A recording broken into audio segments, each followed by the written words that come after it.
Dubbaka BRS MLA కొత్త ప్రభాకర్ రెడ్డి సంచలన వ్యాఖ్యలు చేశారు. కాంగ్రెస్ పాలనతో విసుగు చెందిన బిల్డర్లు, పారిశ్రామికవేత్తలు ప్రభుత్వాన్ని పడగొట్టాలి అంటున్నారని హాట్ కామెంట్స్ చేశారు. అవసరమైతే ఎమ్మెల్యేలను కొనుగోలు చేయాలని, ఆ ఖర్చును తాము భరిస్తాము అంటున్నారని చెప్పుకొచ్చారు.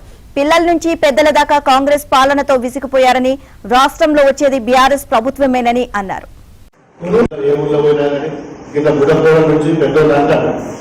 ఏ బిజినెస్ మ్యాన్ నాకు తెలిసిన వాళ్ళు కొంత ఫ్యాక్టరీ దగ్గర ఆడిన ఉద్యోగస్తులు అన్నగాన మాటంలో కూడా రాలేదు. ఎందుకు అంటే ఈ గవర్నమెంట్ వసపందలేదు, దగ్గర వడగొట్టుకొని దండం పెట్టాం, పైసలు ఇస్తాం, మీకు వస్తూ పైసలు ఇస్తామంటాం.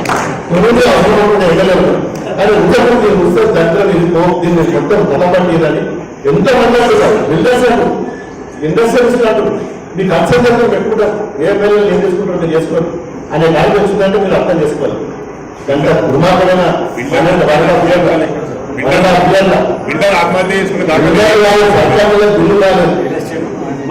ఇలా చాలా బిల్లు రావాలి. ఇల్లు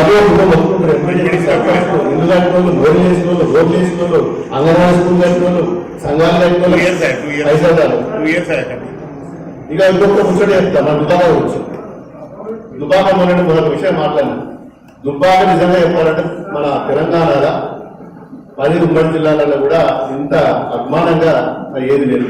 పేరుకు దుబ్బాక నియోజకవర్గం.